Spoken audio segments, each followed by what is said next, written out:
Without objection, the chair may declare committee in recess at any point. Without objection, I seek unanimous consent that the gentleman from Missouri, Mr. Alford, be permitted to sit with the committee and ask questions of the witnesses. The purpose of today's hearing is to assess the information sharing environment and the security operations among our federal, state, local, and non-government partners ahead of a record number of major national events. The chair reminds all members that the chair will enforce the rules of decorum at all times and urges all members to be mindful of their remarks. I now recognize myself for an opening statement. Good morning. I want to start by thanking our witnesses for appearing before the committee today. The United States is preparing to host a mega decade of mass gathering events, starting this summer with the 2026 FIFA World Cup and nationwide celebrations to mark the 250th anniversary of our nation. These events are an incredible opportunity to showcase the best of America, but they also will also require unprecedented collaboration between leaders at the federal, state, and local levels to secure the events and keep the public safe. Today, we will hear directly from some of those leaders about the security preparations already underway to ensure that we already meet this moment. The 2026 FIFA World Cup will be held throughout North America in June and July and will include more than 70 matches played in 11 different cities across the United States. With 5 million fans traveling to the U.S. and as many as 6 billion viewers expected worldwide, this will be the largest sporting event in history. Same time, America 250 celebrations will be held in communities across the country this summer to commemorate the 250th anniversary of the signing of the Declaration of Independence. Recognizing the years of planning that have already gone into these efforts, the committee established its task force on enhancing security for special events in the United States last spring to ensure continued prioritization of these events by Congress, federal agencies, and state, local, and private sector partners. I want to thank the task force chairman, Mr. McCall, and Ranking Member Ms. Poe for their leadership, and all members of the committee for their consistent engagement on these security preparations through the many briefings, hearings, and roundtables that have convened. Over the last year, Congress has taken concrete action to ensure the United States will be well-equipped and well-prepared for the months and years ahead. I'm proud of the role that this committee has played and will continue to play in moving these critical priorities forward. One of the greatest security risks facing our nation today is the malicious use of unmanned aircraft systems or drones. The prospect of weaponized drones being used to attack mass gatherings in open-air stadiums is a scenario that keeps policymakers and law enforcement professionals up at night. In response to these threats, I was proud to work with the Trump administration and lead efforts to pass vital counter-UAS authorities for state and local law enforcement in the 2026 National Defense Authorization Act, which will help support real-time mitigation efforts and counter the adversarial use of this technology. Republicans in Congress also provided historic security investments through the enactment of the One Big Beautiful Bill last summer, which included $625 million for the 2026 FIFA World Cup security and $500 million for state and local investments in counter-UAS capabilities. As we approach the 25th anniversary of the September 11th terrorist attacks later this year, this solemn milestone reemphasizes the importance of our collective mission in the face of constantly evolving threats. The Department of Homeland Security and this committee were both created after 9/11 to ensure that a similar attack on the United States would never happen again. In just the last 3 months, this committee has heard directly from Secretary Noem and leaders from several DHS components, including TSA, CBP, and CISA, whose agencies will play critical roles in safeguarding these events. 25 years later, the threat landscape has not diminished. It has intensified, diversified, and evolved in ways that demand constant vigilance and decisive action. But DHS and the federal government cannot achieve this mission alone. Close collaboration, communication, and information sharing between federal, state, local, tribal, and territorial governments, along with industry stakeholders and private sector partners, is essential. These games and festivities designed to bring people together in joy and celebration also present an array of targets for nefarious actors who seek to carry out violent attacks or exploit these gatherings for other illicit purposes. It is not an even playing field. The dedicated men and women who protect our communities every day must overcome these threats every single time. Those who seek to inflict harm only need to be right once. But that doesn't mean we give up. It means we must be prepared for every possibility and ready to combat any threat. The goal of today's hearing is to engage directly with representatives from law enforcement, host cities, and fusion centers that serve on the front lines of this whole-of-society security effort. Our shared objective is to ensure these partners are receiving the timely intelligence, resources, and coordination they need to carry out their responsibilities effectively and safeguard the communities they serve. If there are challenges, we have a collective responsibility to identify them and work together to find actionable solutions. Protecting public safety is not a partisan issue, and it is imperative that we work together to do so. As chairman, I am committed to ensuring that all partners in this effort are receiving the support they need to succeed. I look forward to the witnesses' testimony today and to a productive discussion on how we can all work together on these efforts moving forward. I now recognize the gentlelady from New Jersey, Ms. Poe, for her opening statement. Thank you. Thank you, Mr. Chairman, and good morning. Good morning to all.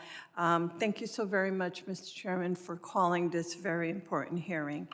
And welcome to our witnesses. I want to thank you for your valuable testimony that I know we're all going to be receiving from you today. I am stepping in for Ranking Member Thompson, who will be joining us momentarily. I serve as the ranking member of this committee's task force on enhancing security for special events in the United States. Our task force has a deeply important mission as our country prepares to host some of the world's largest gatherings and celebrations over the next 3 years. Events like the 250th anniversary of America's founding, the 78 matches of the 2026 FIFA World Cup, and the 2028 Olympic and Paralympic Games will put the United States on display for the entire world to see. I am particularly proud that the final match of the 2026 World Cup will be held in my district in northern New Jersey. And while the hospitality and the camaraderie of these events are exciting, it is essential that we ensure the safety and security of these mass gatherings.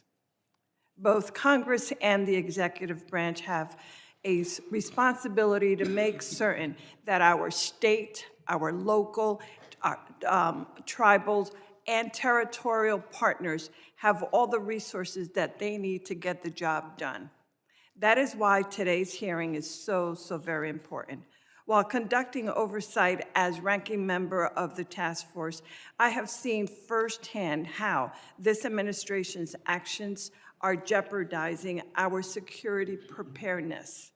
Over the last year, the Trump administration has dismantled security cooperation at all levels of government, reduced counterterrorism personnel and resources, politicized FEMA funding and grants, and has openly refused to work with states run by Democratic governors and elected officials.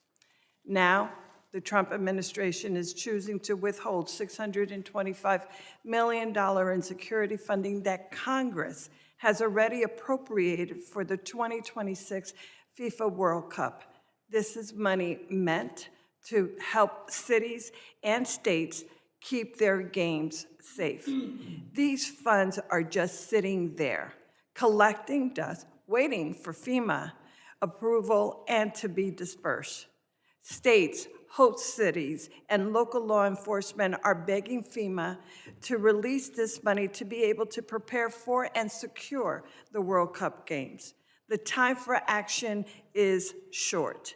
This isn't competency, it's chaos.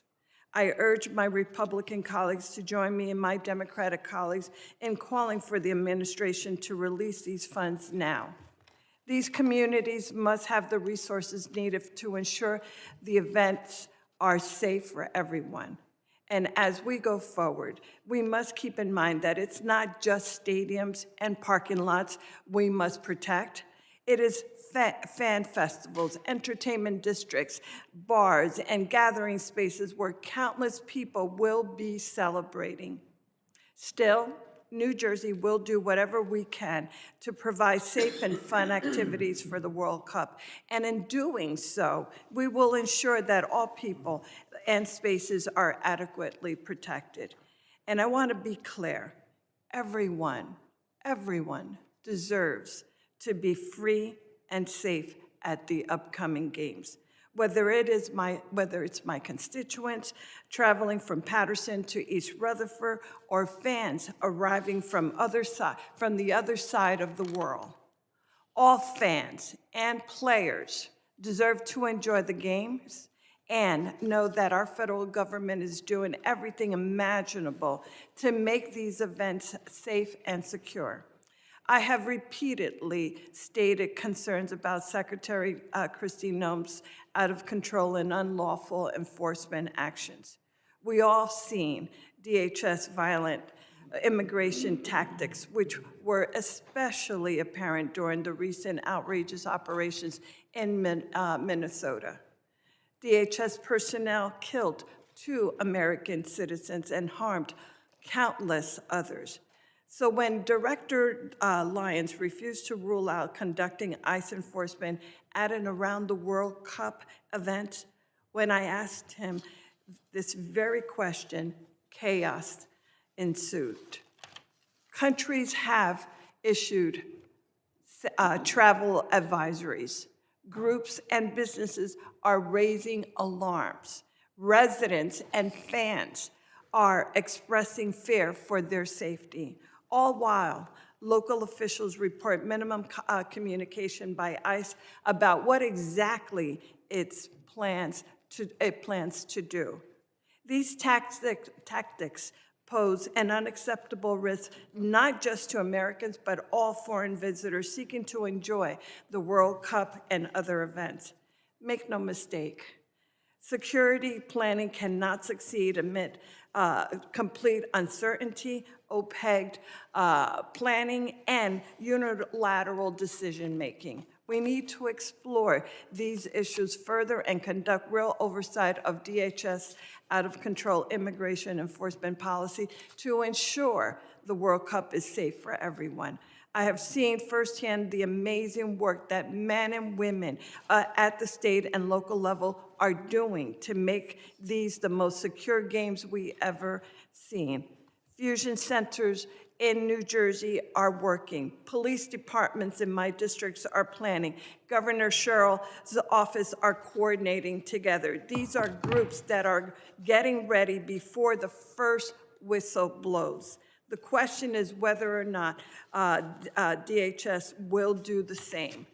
This committee has the responsibility to ensure that Homeland Security's policy is not driven by politics or retaliation, but by risk assessment, operational realities, and federal and state coordination.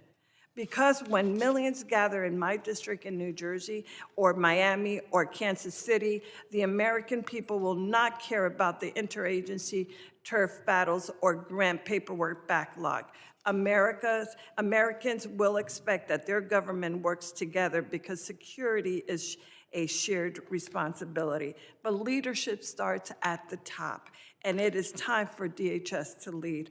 I look forward, Mr. Chairman, to hear from our witnesses today and about how we can ensure that this agency can improve and do just that, because time is really running out.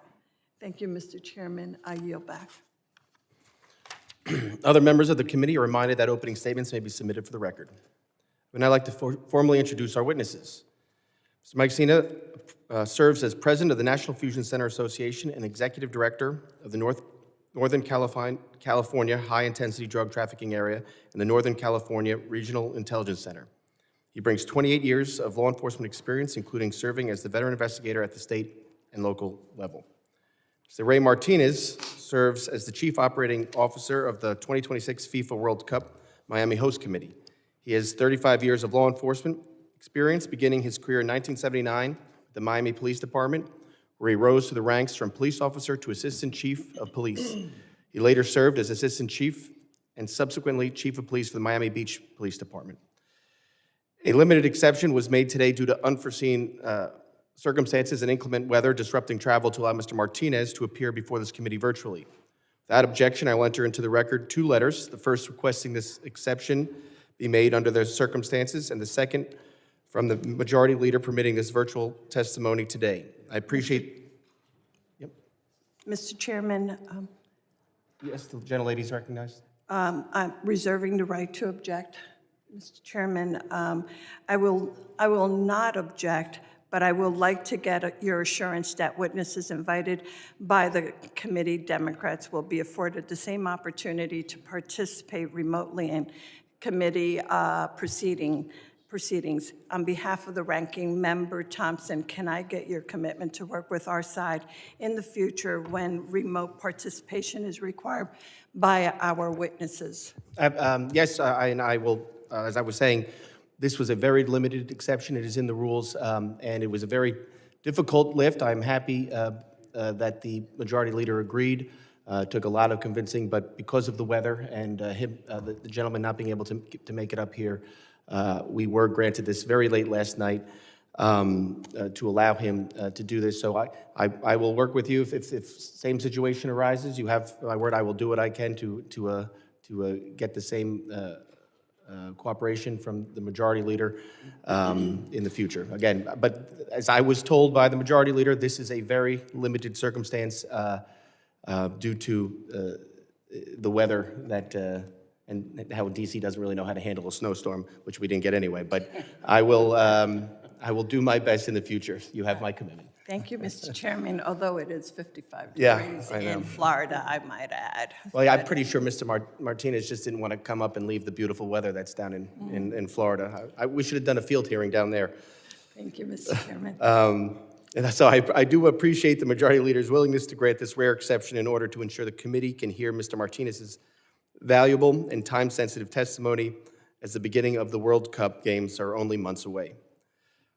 Deputy Chief Joe Mabin serves as commander of the Patrol Bureau for Kansas City, Missouri Police Department.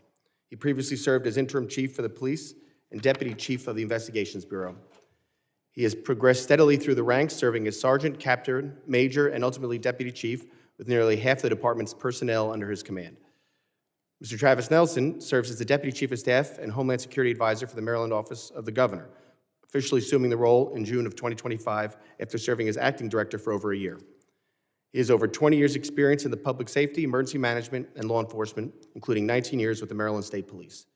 Thank all the witnesses for being here today. Pursuant to Committee Rule 8C, I ask that the witnesses please rise and raise their right hand.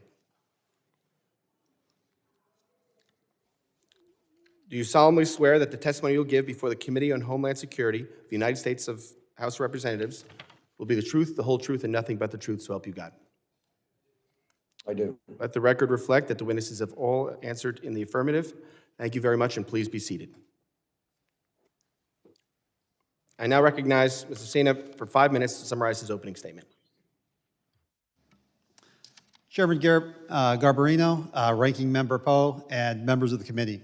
Thank you for the opportunity to testify today. My name is Mike Sena, and I'm the president of the National Fusion Center Association, which represents the 80 designated fusion centers across America. Fusion centers are the backbone of the Homeland Security Information Sharing Enterprise. Every day, over 3,200 analysts and officers from every level of government work side by side with the private sector to identify threats, share intelligence, and coordinate operations. During major events, we collaborate with real-time crime centers, high-intensity drug trafficking areas, regional information sharing system watch centers, intelligence commanders with the major county sheriffs and major city chiefs, the U.S. Attorney's offices, the FBI's Joint Terrorism Task Forces, the Homeland Security Task Forces, and the Center for Internet Security to ensure actionable intelligence reaches decision makers. 2 weeks ago, we wrapped up security operations at Super Bowl 60, which happened to be in my area of responsibility. I want to share a few examples of how we worked together and how things played out in real time and why it is so important for Congress to continue supporting us. In Sacramento, law enforcement mitigated a potential drone threat to the Super Bowl based on a tip from the Central California Intelligence Center days before the game. The night before the Super Bowl, CISA and DHS-INA briefed our team on the passenger rail sabotage threats that occurred the previous day at the Winter Olympics in Italy. Our analysts quickly identified the tactics and patterns, developed a threat bulletin that we sent out to first-line responders across the Bay Area before the crowds arrived the next morning. We also helped law enforcement and non-governmental organizations in their fight against human trafficking, contacting 73 adults and 10 juvenile human trafficking victims, including a 12-year-old child. Law enforcement arrested 29 suspected human traffickers and our Fusion Center analysts played an important role supporting the Santa Clara County Human Trafficking Task Force. That level of collaboration was made possible by our use of technology that combined mapping, communication, and collaboration in a single platform. We were able to integrate tips, share online indicators of human trafficking, analyze field reports, and receive investigative requests from multiple agencies. While we're proud of the accomplishments, and I want to point out that we do have gaps that I believe Congress can help us address. We must address the ability to integrate the many threat reporting systems that remain fragmented today. Upcoming major events will test our ability to coordinate across jurisdictions under very compressed timelines. There are multiple systems which are not fully integrated with state and local platforms, creating delays and, more importantly, operational risk. We also must strengthen the field presence of DHS's Office of Intelligence Analysis. INA is the only element in the intelligence community required by law to share intelligence with state and local partners. We appreciate this committee for including the NFCA for discussions on how INA can be improved. Any reform must strengthen INA's presence at all 80 fusion centers while keeping a strong core component at headquarters. Regarding drones, we are grateful that Congress gave state and local law enforcement the legal authority to mitigate drone threats by passing the Safer Skies Act last year. Now, Congress must provide the resources to expand the counter-UAS training we are required to complete to use the authorities. Congress should also provide dedicated resources for first responders to integrate drones for our daily operations. Congress should continue to provide robust support for the State Homeland Security Grant Program, SHISHGAP, and the Urban Area Security Initiative, UASI. These programs support analysts, training, and technology that make information sharing and threat analysis possible at every level, every day. Without those two grants, fusion centers cannot fully contribute to the security of major events or the overall Homeland Security mission. Congress should also help resolve ongoing uncertainty around FEMA grant guidance and restrictions. The ability to carry out missions like ours at the Fusion Center should not be penalized for policy decisions we do not control. When eligibility requirements shift and when disbursements are delayed, it doesn't just affect local budgets. It derails national priority projects designed to prevent major threats. Cyber threats may present the greatest risks surrounding major events. A cyber attack of power, water, or transportation during the World Cup would create cascading failures that overwhelm response. Congress should require federal cyber partners to better integrate with and provide cyber analytical training to state and local partners. Congress should provide DHS the resources to accelerate security clearance processing for Fusion Center personnel. Clearance delays can lock out people from secure coordination spaces at the moment they are needed most. That is a gap in coverage we cannot afford. Finally, reliable public safety communications are an absolute requirement at major events. FirstNet has been an essential partner, and Congress should ensure it continues by reauthorizing the FirstNet Authority this year. In closing, planning for threat analysis and information sharing around major events is not optional. It is mission critical. When information sharing is timely and properly resourced, threats can be mitigated before harm occurs. We appreciate this committee's leadership, and I appreciate your invitation to testify today. Thank you, Mr. Sena. I now recognize Mr. Martinez for 5 minutes to summarize his opening statement. Thank you, Commissioner Garbino, Ranking Member Poe, and distinguished members of this committee. Thank you for the opportunity to testify regarding public safety and security preparations for the FIFA World Cup. My name is Ray Martinez, and I serve as the Chief Operating Officer for the Miami Host Committee. As stated previously, I've served for 35 years in local law enforcement, my last 2.5 years as the Chief of Police of the Miami Beach Police Department. Upon my retirement from law enforcement, I moved into the event world and have worked on several large-scale international events, including music festivals, the college football playoffs in 2021, and just last month here in Miami. And I also served as the president and CEO of the Super Bowl host committee for the 2020 game, which was held in Miami. Working with me on the host committee are several law enforcement executives with similar, if not more impressive backgrounds. Those experiences and lessons learned inform the approach we are taking with World Cup planning. The FIFA World Cup 2026 will be the largest sporting event ever conducted globally. Miami is one of 16 host cities across 3 countries in North America hosting matches. We will host 7 matches, including a quarterfinal and the bronze medal final match. The Miami Host Committee is planning on producing a 23-day fan festival where we expect hundreds of thousands of international visitors. This presents a tremendous opportunity, but also a historic operational challenge. On behalf of the 11 U.S. World Cup committees, I want to thank this committee for providing the $625 million in security funding to the host cities. Those resources are critical to ensuring that host committees have capabilities necessary to execute safe and secure tournament across multiple weeks and venues. In Miami, our security framework is built on 3 pillars: unified command, integrated local, state, and federal partnership, and intelligence-driven operations. First, the unified command. Public safety operations in Miami are led by the Miami-Dade Sheriff's Office under a unified command structure that integrates municipal police, fire rescue, emergency management, and state agencies across multiple jurisdictions. Second, integrated federal partnership with state and local agencies. The White House Task Force on the World Cup has played a central role in aligning federal agency support with local agencies and host committee planning. We are grateful to the White House Task Force and Executive Director Andrew Giuliani's efforts to support and partner with the FIFA World Cup host committees.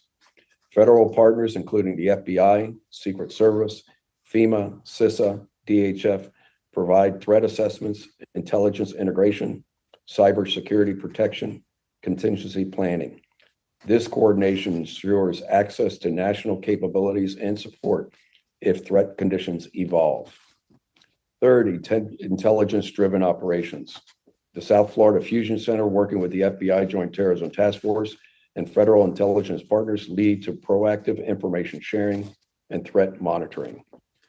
Both the Miami Stadium and Bayfront Park will operate with layer security perimeters, credential and entry screening, dedicated emergency access lanes, and joint operations center that provide real-time situational awareness and coordinated decision-making. One of the most significant emergency threats is unauthorized drone activity. Malicious or reckless drone operation presents risk ranging from surveillance to operational disruption. In coordination with federal partners, we will be implementing temporary flight restrictions, detection capabilities, and counter-UAS planning integrated into our overall security posture. We appreciate the congressional support, and particularly this committee, as well as President Trump's administration, for dedicated counter-UAS funding to support these efforts. The Department of Homeland Security has assigned elevated special event assessment ratings to the Miami matches, including a Tier 1 designation for the bronze medal final match. These designations reflect the scale and international visibility of the event and reinforce the importance of robust federal, state, and local coordination, which is well underway.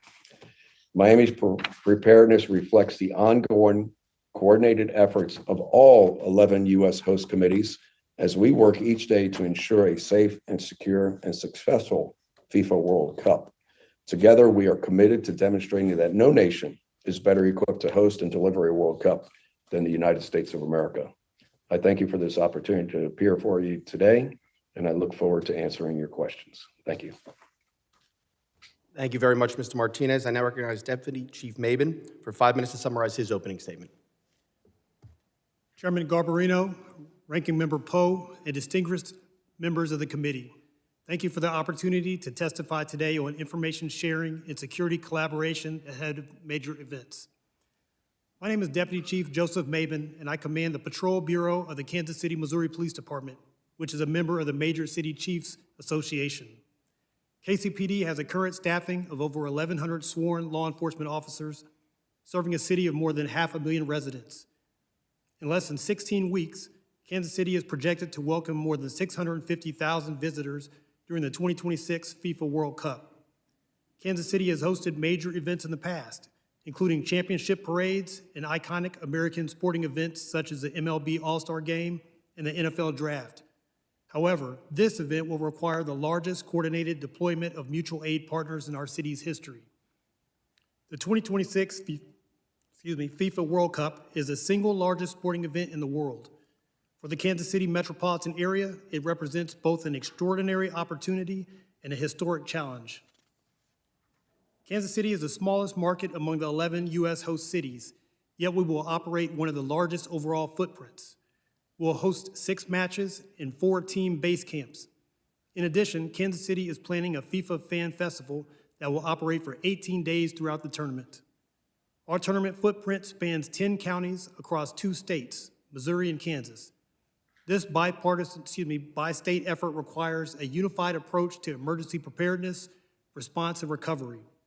Crossing state lines adds complexity to communication and coordination, making seamless information sharing essential. The scope and visibility of this event require thoughtful, comprehensive planning. Safety and security remain our top priorities. Our goal is to deliver a safe, seamless, and welcoming experience for residents and visitors alike.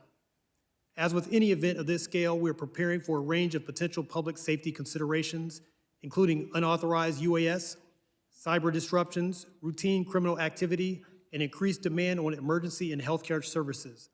Central to our approach is timely, actionable information sharing with local, state, federal, and international partners. Since 2003, federal Homeland Security grants, particularly the Urban Area Security Initiative and State Homeland Security Grant Program, have allowed our region to build a mature, multidisciplinary preparedness framework. These investments helped establish and continue to sustain the Kansas City Regional Fusion Center, our primary intelligence hub. Through this federal support, we have built interoperable radio communications and strengthened intelligence sharing. We have enhanced specialized response capabilities, including hazmat, EOD, and tactical WMD response teams. We conduct thousands of hours of training each year through tabletop, functional, and full-scale exercises. All of this allows for real-time situational awareness and response across jurisdictions. These capabilities are the direct result of sustained federal-local partnerships, which are critical to our success. They are the foundations on which we are building our World Cup security posture. The challenges facing Kansas City are driven primarily by the scale and complexity of the tournament's footprint within the region. This is not a single venue or single-day event. It involves coordination of operations across multiple sites, jurisdictions, and several weeks. At the same time, we must operate with finite resources. Law enforcement personnel, specialized teams, and critical equipment are limited not only locally, but also nationally. Host cities will draw from the same pool of federal resources and specialized capabilities. We are grateful for this committee's work and support towards World Cup safety and security. The counter-UAS authorities under the 2026 National Defense Authorization Act provide critical resources to detect, track, and mitigate UAS threats. The FIFA World Cup Security Grant Program is necessary to fund the personnel, equipment, and operational needs required to deliver a safe event. We appreciate the continued support and partnership as we approach this historic tournament. Kansas City's investments, backed by federal Homeland Security grants and state and local commitments, enhance not only our regional's readiness, but our nation's preparedness for high-profile international events. Before the first whistle blows later this year, we want to ensure that information flows faster than threats, that partnerships are stronger than vulnerabilities, and that everyone experiences a safe and secure World Cup. Thank you for your continued partnership and support. I look forward to your questions. Thank you, Chief. I now recognize Mr. Nelson for 5 minutes to summarize his opening statement. Chairman Garbarino, Ranking Member Poe, and distinguished members of the committee, thank you for the opportunity to testify today. I serve as the Deputy Chief of Staff at Homeland Security Advisor for Wes Moore, Governor of Maryland. I oversee public safety and Homeland Security for Governor Moore with direct oversight of state departments, including the Department of Emergency Management, State Police, Department of Public Safety, Office of Homeland Security, and others representing first responders, emergency managers, and law enforcement professionals who work tirelessly to secure our communities. I am deeply grateful for and appreciate the essential work of our local, state, and federal public servants who continue to do their duties in a constantly evolving world. As all of you know, our nation is entering a time of major special events that we have not encountered in decades. From the celebrations of America 250 to the multi-city hosting of the 2026 FIFA World Cup and 2028 Summer Olympics in Los Angeles, While these events are proud moments for our nation, they can also strain local resources and come with an increased threat to our critical infrastructure. However, as the threat profile expands and the demand on our state and local resources increases, the financial support provided by the federal government to state and local partners is diminishing. The events of September 11, 2001 underscored the critical need for seamless collaboration between local, state, and federal agencies during major events. This realization drove the development of coordinated planning and preparedness strategies, with crucial federal financial assistance, standardized and interoperable plans, training, and equipment were adopted nationwide. The foundational work centered on the Incident Command System and the National Response Framework ensures that limited resources can be rapidly deployed and integrated across the country as personnel share a common operating framework. Advisory councils composed of subject matter experts from local jurisdictions have guided policies and procedures based on unique experiences. FEMA training centers allow first responders, hospital clinicians, and emergency managers to learn alongside their colleagues from across the country. This model empowers federal field office personnel from local offices to become familiar with their government counterparts, developing trusting relationships and collaborating. Maryland's CCTV Situational Awareness Platform, MView, networks 399 federal, state, and local first responder agencies to over 40,000 cameras used to prepare for, prevent, and respond to major events or incidents. The program supports first responders in Virginia, DC, Maryland, Pennsylvania, and New Jersey. This includes over 950 federal first responders from 44 agencies. Many of the federal users of the platform are directly responsible for the security of federal assets. The MView platform is a proven tool and having been deployed for hundreds of major planned events, including Fleet Week, inauguration, and professional sporting competitions. It has also been vital during emergency response, such as the aircraft collision over the Potomac River and the Key Bridge collapse. The MView team is currently collaborating with organizers for the upcoming FIFA World Cup to integrate Delaware and New York into the platform. Furthermore, MView is scheduled for use as a force multiplier to assist in monitoring potential threats for tonight's State of the Union address. A large portion of this program is directly dependent upon UASC funding, but unfortunately the dramatic reduction in the NCR allocation has left the future of the program uncertain. The Maryland License Plate Reader Program is another initiative that directly supports criminal investigations, critical infrastructure security, and major event security throughout the region. The program is carefully managed to uphold citizens' civil rights and civil liberties, exclusively focusing its support on criminal investigations. In recent years, this program has directly contributed to thousands of federal partner criminal investigations, including security operations. Following the sudden reduction of federal funds from the State Homeland Security Grant Program, Emergency Preparedness Grant, and the Urban Area Security Initiative has left several states, including Maryland, very vulnerable and faced with no option but to reduce personnel and capabilities. The cancellation of the Targeted Violence Terrorism Program on July 21st, 2025 is deeply concerning in regards to the rising threats against local officials. Between the federal fiscal year 2024 and 2025, we saw a reduction of over $1.3 million in SHISGIB and UASC funding was cut by 44%, a total of $21 million. Then with the FY26 grant notification, the NCR was further decreased from $25.5 million to $4.4 million, a 90% reduction. The administration and Congress deserves praise for their efforts in tackling the threat posed by unmanned aerial systems. This response highlights the readiness of local and state officials to collaborate seamlessly with federal agencies to address this complex threat, which spans multiple jurisdictions. Maryland is eager to continue working with the National Security Council and others. Failure to address the funding shortfalls jeopardizes the safety of upcoming special events, regardless of their size and scope. Thank you for your leadership and commitment to our safety and our homeland. I look forward to your questions. Thank you, Mr. Nelson.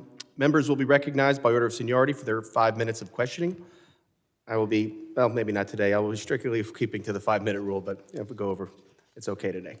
I now recognize myself for 5 minutes of questioning. Mr. Martinez, can you explain what goes into the planning? You're the head of the FIFA World Cup Miami Committee. Can you explain what goes into the planning for City of Miami? Sure, thank you. Obviously, it's very intense and very detailed, obviously working collaboratively through the Miami-Dade Sheriff's Office. As I indicated in my opening The Sheriff's Office is the lead law enforcement agency here at the local level. We have recently created a regional committee to cross jurisdictional lines. The multi-agency committee includes agency directors and representatives from across 4 counties, not only Miami-Dade County, but Broward County, Palm Beach County, and Monroe County to our south, bringing together stakeholders, public safety agencies to coordinate on the planning and coordination of the activities that are going to be taking place here in South Florida. It's not just it's not just the games, though. There are other things that you are planning for, festivals and like watch parties, those things like that. Yes, sir. How much planning for security goes into that? How much? I mean, it takes quite a bit, correct? It's immense. I mean, we've never handled anything like this, even though we are used to working on major events here in South Florida and Miami. But a 23-day fan festival in downtown Miami in a city park is something that has never been tried and never been done. But you know, we're expecting, you know, as I indicated, hundreds of thousands of people to come to South Florida to be part of the game, and understanding that, you know, not everybody's going to get into the stadium. So, you know, the Fan Fest is going to be the location where people are going to go to enjoy the matches, to see the matches, to be with their, you know, fellow countrymen, and to be able to celebrate, hopefully, their victories. And then on top of that, there will be regional watch parties across the 3 counties and really across the state of Florida. So, you know, that coordination is critical, and making sure that the information is shared and, you know, goes across jurisdictional lines. So the money, the one big beautiful bill had, the reconciliation bill had $625 million in FEMA grants for measures. I think Miami was supposed to get around 70 million of that. I think that's what you all applied for. Has any of those funds been received yet? No, sir, they have not. Now, let me ask you a question. What happens when, I mean, I'm sure you put it into your budget, these FEMA grants. What happens if you don't get that money? So when is the drop dead date for you to start having to cancel things if you don't get that money in? I mean, we're quickly approaching that. We're 107 days out from the tournament, but more importantly, we're about 70-something days out from starting to build the Fan Fest. These decisions have to be made. I mean, generously, I say within the next 30 days is the drop dead date. I know that the local agencies are very anxious, but without receiving this money, it could be catastrophic for our planning and coordination. So if you don't get the FEMA grants in the next 30 days, the city of Miami is going to have to start canceling because you can't prepare for the security of those sites. That is correct. We have to start making some really tough decisions, and it starts with our Fan Festival. Obviously, the matches up at the stadium, you know, will take place, but, you know, preparing for all of the impromptu events and, you know, watch parties that we're expecting to see will be in jeopardy as we continue. I appreciate that answer. I'm running out of time, so I want to move over. Mr. Sena, we heard about special assessment ratings, SEER, and these events are getting SEER 1 or SEER 2 events. So extra resources are made available following those designations. We are currently experiencing a partial government shutdown, specifically at Homeland, the Department of Homeland. And I want to know, has the shutdown negatively affected information sharing networks that you deal with, you know, being with the fusion centers, head of fusion? Are you seeing a negative effect from the shutdown, or do you expect to see, if this lasts longer, a negative effect from the shutdown? Currently, we're not seeing a major issue with the shutdown, but as time progresses, I definitely believe that we will. We rely heavily on our coordination with our partners in the Department of Homeland Security. If any of their resources aren't available, but one of the primary ones is, you know, that coordination with FEMA on the grant process. I mean, we've already dealing with many delays, which we don't know if and when we're going to get funding to continue operations. So the longer they're not around and not at their desks and not working on this process, the longer we don't know what's going to happen with the money we need to execute for these World Cup games. Thank you very much. My time has expired. I now recognize Ranking Member for today, Ms. Poe, for 5 minutes of questions. Thank you, Mr. Chairman. Again, thank you to all the witnesses for testifying today.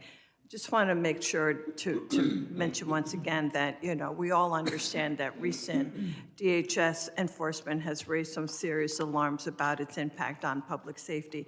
Polls shows that most Americans believe that ICE actions have gone too far and makes us less safe. As we prepare for the to host the World Cup in my district, including the title game, we cannot have roaming packs of masked ICE agents harassing fans and players. At our last hearing, I directly asked Director Lyons about ICE plans at the World Cup. He confirmed ICE presence and refused to rule out immigration raids. His refusal raised grave concerns within my district and sent shockwaves across America and the world. Mr. Martinez, has DHS directly briefed you regarding the ICE plan at the World Cup matches in Miami, yes or no? No. Okay. Publicly stated, ICE publicly stated that it would have a key role at that World Cup. Are you concerned about that? Yes or no? Not at the moment, no. Mr. Martinez, are you aware that conversations between FIFA and DHS regarding ICE enforcement activity at the World Cup? Yes or no, sir? Yes. Has FIFA specifically asked DHS to suspend immigration enforcement actions at the official World Cup venue or events? I am not aware of whether FIFA has made that request or not. Okay. What's the point of giving President Trump a Peace Prize if we cannot keep his masked agents from terrorizing fans and players? It's absolutely absurd.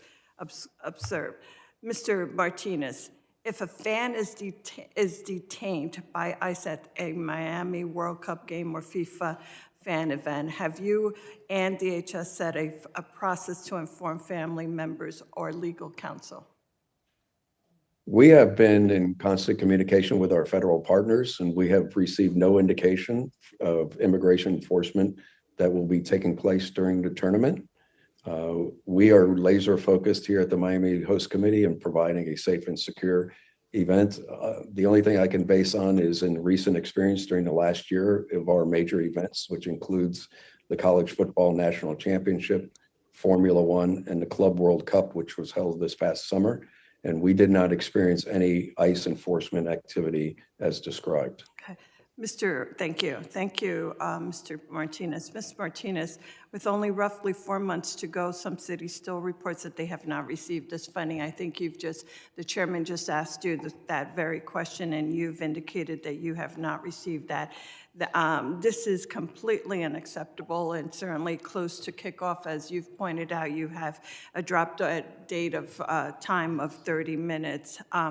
Officials in the Foxborough, Massachusetts, for example, are still waiting for $1 million of dollars. They say they cannot hold games if they do not receive the money.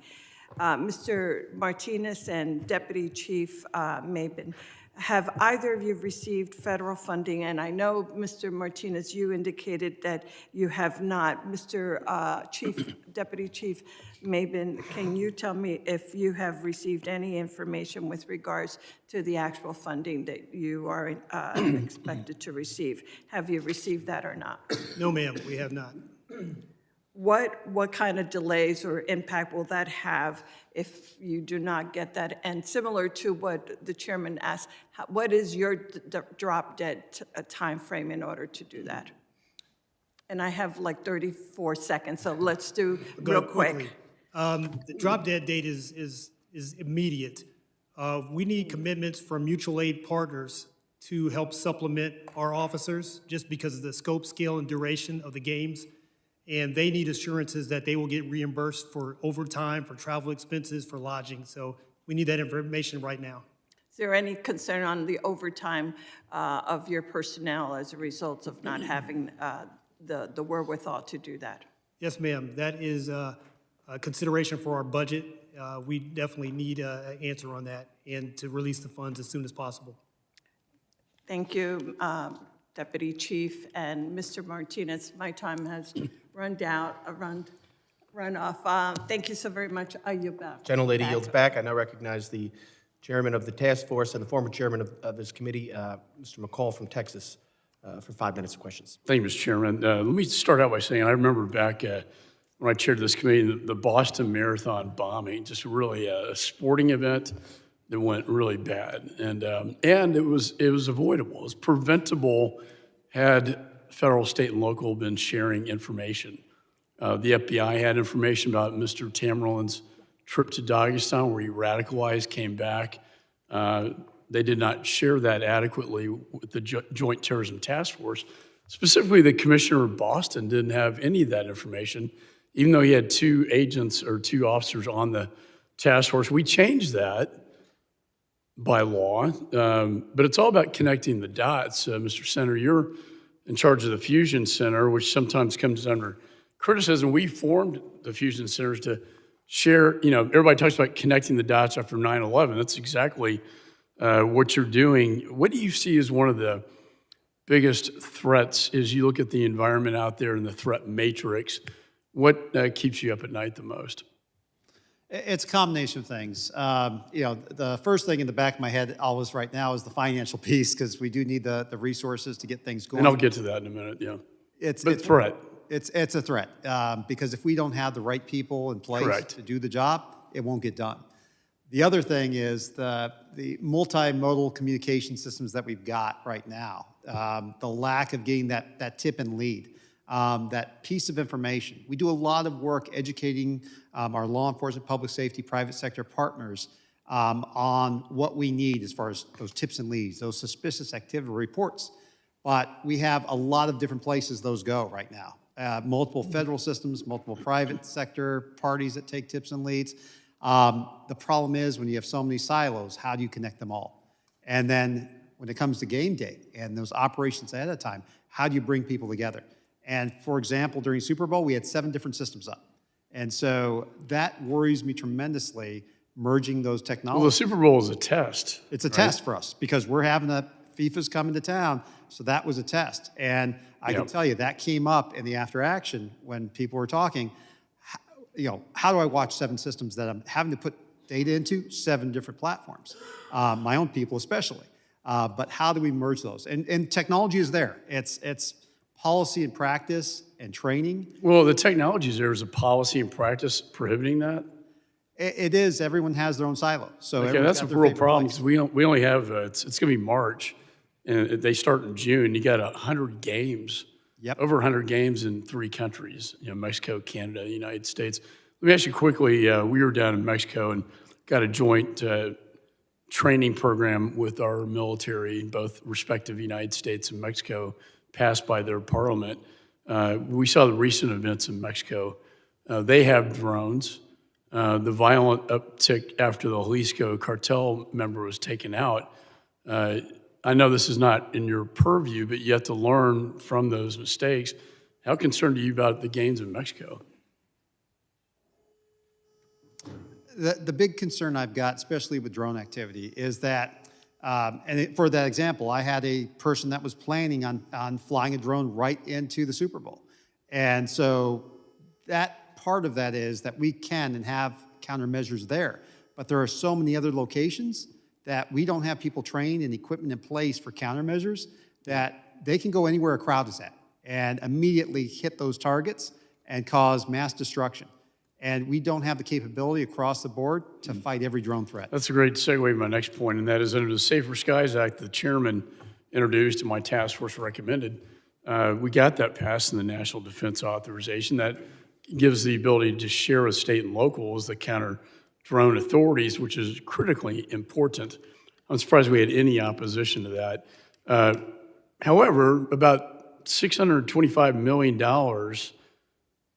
we passed a continuing resolution out of the House on DHS funding. That was already authorized and appropriated by Congress to go forward and be implemented under FEMA to security for the FIFA games. However, the Senate is playing politics with this and have decided to shut down the federal government. I would argue it's going to be on their head if they don't get this government back open and get this money directly to your fusion centers and these state and locals here. If something bad happens, it's going to be on their head, and I urge them to get this thing done and stop playing games, because at the games we're talking about, you're going to see another Boston bombing if we don't get that money out the door. I think all of you have testified how important that grant funding is. I know the chairman and ranking member here were both very vigilant about staying, on top of that. Final minute well, I'll talk to you off the record later about your drone mitigation at the Super Bowl, but I think that's really the threat here. I yield back. Gentleman yields back. I now recognize the gentleman from California, Mr. Correa, for 5 Thank you, minutes. Mr. Chairman. I want to welcome our witnesses today, being here, sharing your intel. Little history, 911. We had silos, information in one hand, information in the other hand. If it could have been shared, maybe 911 could have been prevented. And that's why Homeland Security was created, sharing information. Mr. Mabin, you talk about the fact that FIFA will be the single largest sporting event in the world. That's impressive, and that's also a big target. And Mr. Sena, you mentioned that shared info is the backbone of intel. A few months ago, we had my good Sheriff Don Barnes from Orange County here, 8 months ago, and he was talking about the withholding of billions of dollars of FEMA funding for fusion centers. And he said, and I quote him, "Stepping back from our posture in our fusion centers." I think Sheriff Barnes is trying to say that not getting that FEMA funding is going to hurt your posture defending our citizens, preventing a major catastrophe. And God knows we have a lot of frenemies out there right now. So your fusion center in Northern California is 100% funded through FEMA preparedness grants. How long has it been since you've gotten these grants? Actually, we've been receiving these grants for our center since 2004. And lately? Well, we have not gotten our last 2025 allocation. So we are going to be short this year if it doesn't show up. So right now you're beginning to feel the challenges of not being properly funded in order to defend our citizenry with this FIFA coming up and the Olympics coming up and so on and so forth. Absolutely, sir. Without the personnel to do the analysis, without the threat liaison officers to do the outreach and training on suspicious activity report, without the technology in place. And some of the technology we have built is actually supporting all of FIFA for the entire nation. So without those resources and capabilities, we will be blinded to the threats. Well, I just wanted to thank you for being here today, and I'm in concurrence with my colleagues. We've got to stop playing politics with this stuff, with these funds that are so critical to defending our country. We had a lesson, 911. I don't want to relive that lesson. And Sheriff Don Barnes, who I think you know very well, he's got to protect Disneyland, and we're a very high target in people's lists. We have the Anaheim Angels, the Anaheim Ducks, a lot of things going on in Southern California. And I guess I'm going to ask you to help us get the message out. In Washington, there's a lot of things that we get caught up with that are supposed to be important, but heaven forbid we have another 911 coming at us. It'll change us again in ways we can't even imagine. So I would ask you to continue to come up here and talk to my colleagues and myself, both sides of the aisle, remind people how important it is to protect our citizens through proper funding. And hopefully we get that FEMA funding up and running so that you can do your job. Fusion centers, love what you do out there. Very impressive, good intel, and God knows there's a lot of information out there you got to sift through to get to the bottom. So thank you very much, and I just wanted to, again, invite you to come back and let us know what is important at the end of the day. Thank you, Mr. Chairman. Gentleman yields back. I now recognize the gentleman from Florida, Mr. Jimenez, for 5 minutes of questions. Thank you, Mr. Chairman. And as I'm sitting here listening to some of my colleagues on the other side of the aisle complaining about ICE enforcement, and apparently ICE enforcement is the issue that has caused us to shut down DHS. The problem is that ICE is funded like through 2027. So what it is that they're all complaining about and shutting the government down, it doesn't affect the thing that they're complaining about.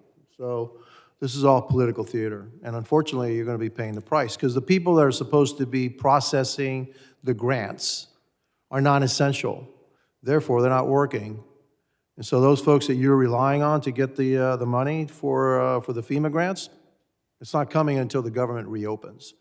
And so I hope that that doesn't mean that there's going to be some kind of tragedy happening in the United States because the government and DHS itself is closed. Now, the facts are there are some jurisdictions that are going to be able to absorb this a little bit better than others. I know that you're all going to do what you have to do in order to protect the public, regardless if we give you the money. We will give you the money. Eventually, you will get it, okay? The question is your capacity to float, that until you finally get the money, because we're notorious here for saying we're going to give you stuff and we won't give it to you for about 5 years, okay? So just think about that. Chief Martinez, good to see you. I mean, I know you're in Miami. You're a smart guy. Just stayed there. My main concern, a big concern I have is drones and the usage of drones and as a potential terrorist threat. Do you feel that you have the authorities needed in order to handle that threat now? Well, certainly with the changes that have been made, we feel more confident. Local representatives from the major agencies, including Miami-Dade Sheriff, City of Miami Police, Broward County, Florida Highway Patrol, have either attended or are scheduled to attend the required training. So we feel confident that we will be able to deploy teams to these critical sites, both at the stadium and the Fan Fest. The issue is being able to cover other areas that may be popping up, impromptu celebrations, watch parties that could hold, 500, 1,000, 2,000 people across the region. So, we don't have the resource to cover every spot, but we do feel confident that we will have the resources and the technology to cover the main ones, which are the stadium and the Fan Fest. Do you feel that you have the technology that will allow you to actively incapacitate any drone that may be a threat to to the population?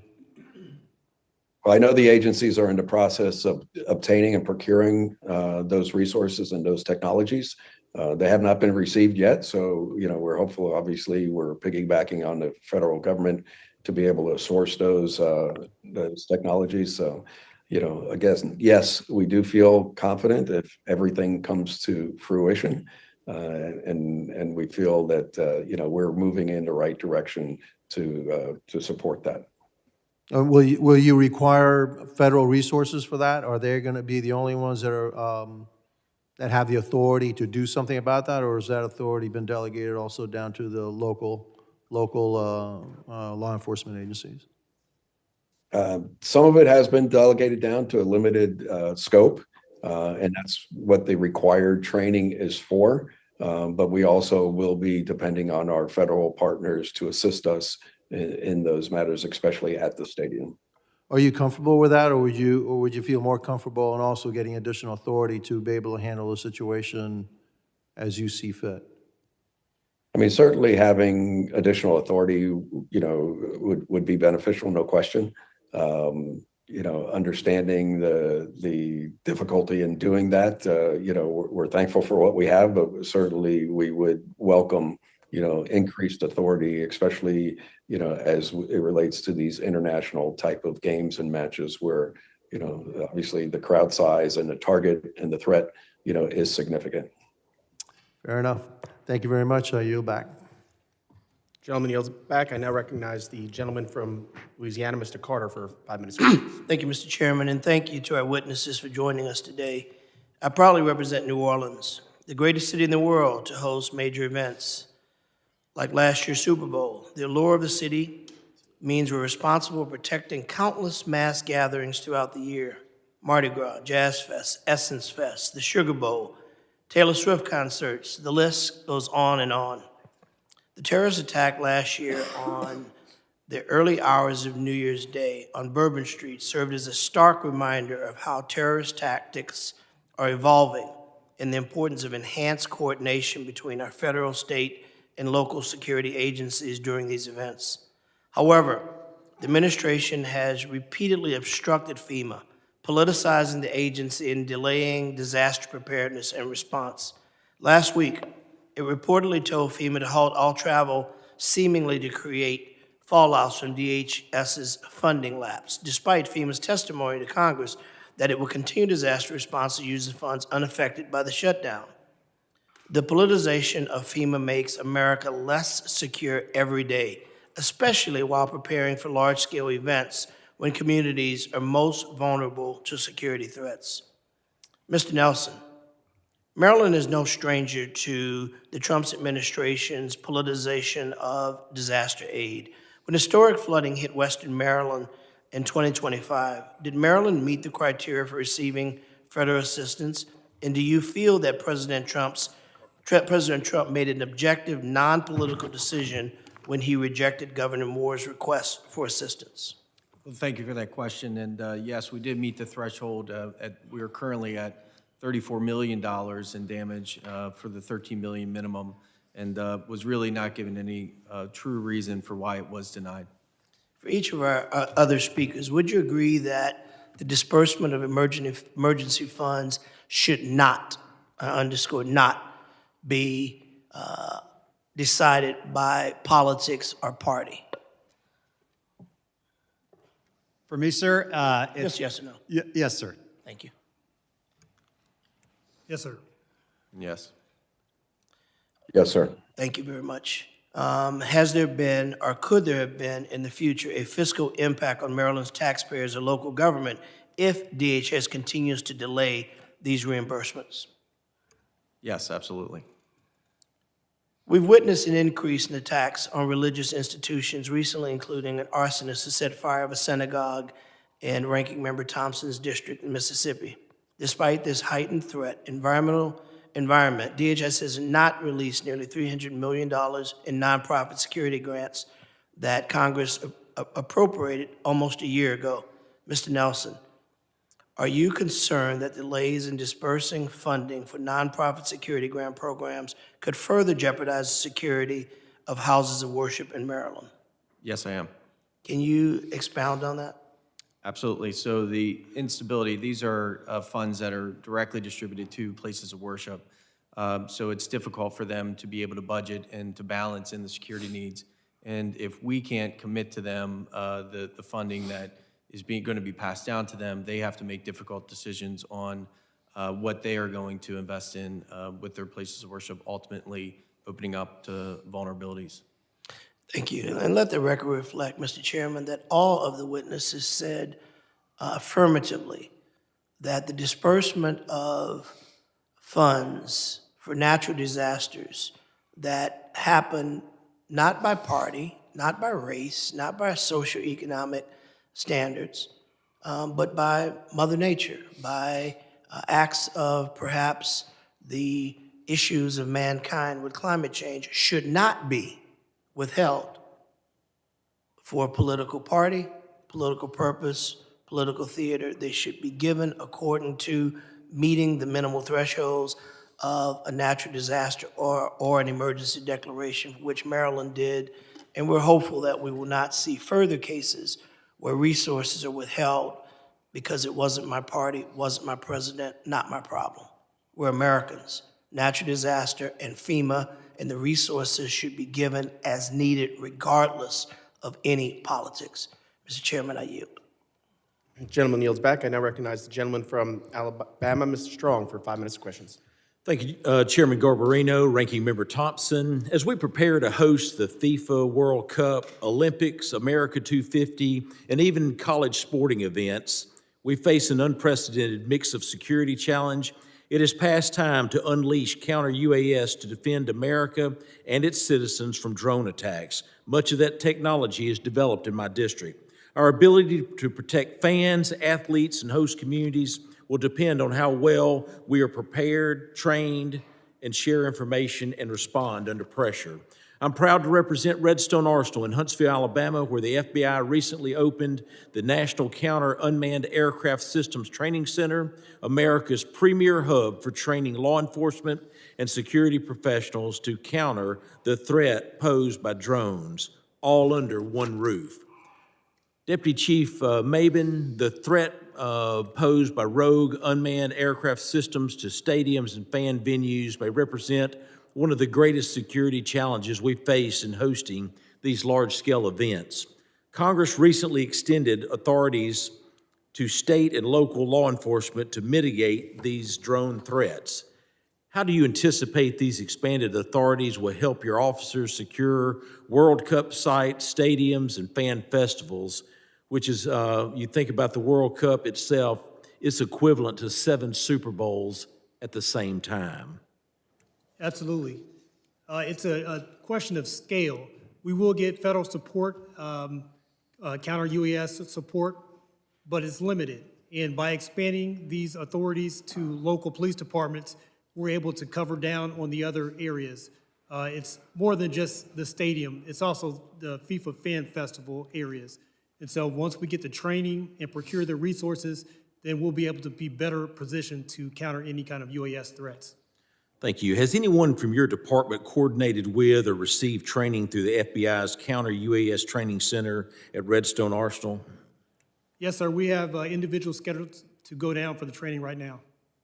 Thank you. Mr. Martinez, building on that point, how have organized committees been working with federal, state, and local partners to ensure strong counter-UAS mitigation procedures are in place? So we've been making sure, obviously, that the responsible agencies, as I mentioned earlier, from the Miami-Dade Sheriffs, the City of Miami Police Department, Broward County Sheriffs, and across the state from the Florida Highway Patrol, are able to receive that training. And as I indicated, many have already received it, and those that have not are scheduled to receive it in the next month or two. So working with our federal partners, to ensure that those trainings are provided for those jurisdictions is critical. We're continuing to work, obviously, with our federal partners in communicating, what our overall drone threat plan will be, and collaborating with them on the deployment of these resources. Do you see any gaps in preparedness as we approach summer? Well, the gaps for us is really in the funding. Has been highlighted, it is absolutely critical to be able to get this funding. As Congressman Jimenez indicated, the agencies will step up and provide, the resources that are needed. But our fear is that decisions will be made on budget instead of threat assessment, especially as we get closer and the actual scale of it starts to show itself. So that's why we feel is absolutely essential to be able to get that money released so the agencies have the comfort in knowing that they will be reimbursed. Thank you. Switching gears, with over 36 years experience as an emergency medical technician and 40 years as a firefighter, I take emergency response and public safety extremely serious. When we host events of this scale, it's critical that fire and EMS officials are not only present, but fully trained, equipped, and integrated into security planning. Mr. Martinez, what are the greatest areas of need for fire and EMS officials ahead of these games, and how are you ensuring they are fully prepared to respond if the unthinkable occurs? Absolutely. We've been working very closely with the major fire and emergency management agencies here, including the Miami-Dade Fire Department and the Miami-Dade Department of Emergency Management. We have held already several large-scale, full-scale exercises, as well as numerous tabletop exercises to develop responses and capabilities and understanding of what those capabilities are for all of the agencies involved. The Miami-Dade Fire Department is taking the lead in coordinating with local municipal fire departments, including the City of Miami, Miami Beach, Coral Gables, for mutual aid and as well as coverage in their jurisdictions. So we feel we have a very strong, assessment of our capabilities, as well as training, ongoing training that has been taking place over the last year and a half, and it will continue on leading up to the games themselves. I want to thank all of our witnesses. Mr. Chairman, I yield back. Gentleman yields back, and I recognize the ranking member of the full committee, Mr. Thompson, for 5 minutes. Thank you very much, Mr. Chairman, and I welcome all our witnesses today. According to several state and stakeholders, the Trump administration continues to withhold over $1.2 billion in FEMA counterterrorism funding that should have been provided to communities almost 6 months ago for programs such as Urban Area Security Initiative and Nonprofit Security Grant Program. The Trump administration is even challenging court orders that would make this funding available immediately to first responders, nonprofits, and other local partners. In many communities, this lack of funding is jeopardizing security preparations for upcoming large events, such as the FIFA World Cup, America 250 celebrations, and 2028 Olympic Games. And as my colleague, Mr. Carter mentioned, we had a synagogue bombed in my district recently, and the money that identified the culprit was the nonprofit security grant program that the cameras caught him, and subsequently he's admitted to the cause. So if this money is not available or delayed, as it currently is, Mr. Nelson, can you discuss those impacts on Maryland's preparedness when DHS delays and fight court orders to provide necessary counterterrorism funding going to nonprofits, first responders, and other local partners? Thank you, Ranking Member Thompson. So in response to that, we recognize that it's critical, and in fact, the state was deeply concerned that the federal government would not provide the funds and actually found a way to supplement some state funding because of our increased concern around this risk area. So in that sense, we are deeply concerned about the sustainability of the nonprofit security grant and distributing those funds efficiently down to the places of worship and other eligible applicants to better protect those vulnerable populations. So your testimony is that those programs are not only essential, but pretty much required if we're going to protect houses of worship and other places like that. Yes, sir, as much as Governor Moore has dedicated state funding to back up that fact. Well, another comment that Mr. Chairman, we're coming in contact with is right now the Secretary is signing each grant award of $100,000 or more. Chief Martinez, do you, right now, are you applying for monies in excess of $100,000? Yes, sir. Would a delay in the execution of those contracts create a problem for your agency? Yes, sir, they would. It could be catastrophic for us. Mr. Mabin, Yes, sir. would that be a problem for you too? Yes, it would, sir. Well, and as I think a lot of us have already indicated, that's for the third largest government agency to get down to the 100,000 contract signing. That that slows down the process. And Mr. Chairman, I look forward to us trying to work with the Secretary to unblock the backlog of contracts on her desk, because that creates a problem. Now, the other question, Mr. Nelson, UWASI is a good program, and do you see any dangers in not funding those UWASI cities in a timely manner?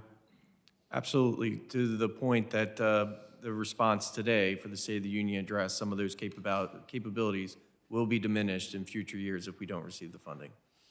Yeah, and that's for the big cities. You know, it's not for the little folk. But we created a special program for those large areas because they need the assistance. And if, for whatever reason, those funds are not made available, then those communities become susceptible to potentially any kind of danger. So I look forward to trying to unblock the logjam and get the monies to the communities where they need it. I yield back, Mr. Chairman. Gentleman yields back. I now recognize the gentleman from Arizona, Mr. Crane, for 5 minutes of question. Thank you, Mr. Chairman, for holding this committee. Thank you to our witnesses for showing up today. You know, it's just unbelievable to me that we sit here in this hearing today, which is about security and intelligence sharing for these large events coming up in the United States of America, like the FIFA World Cup, the Olympics, etc. And my Democrat colleagues continue to blast the Trump administration for not funding the Department of Homeland Security and all of our efforts that are designed to keep these people, our citizens, foreign travelers, and these events safe from attack. And yet not one single one of them voted for the Department of Homeland Security appropriations bill. People ask me all the time, is Washington, D.C. as bad as we think it is? This committee hearing right here is a perfect example of how bad it really is.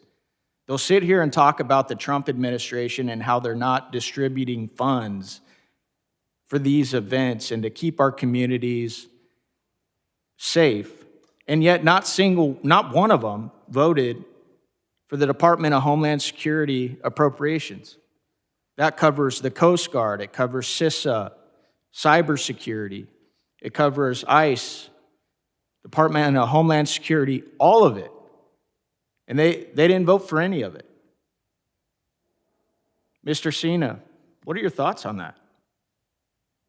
From my perspective, what we're able to do and capable of doing right now has been built up over 20 plus years. And we're still not quite where we need to be as far as the information sharing and overcoming the silos.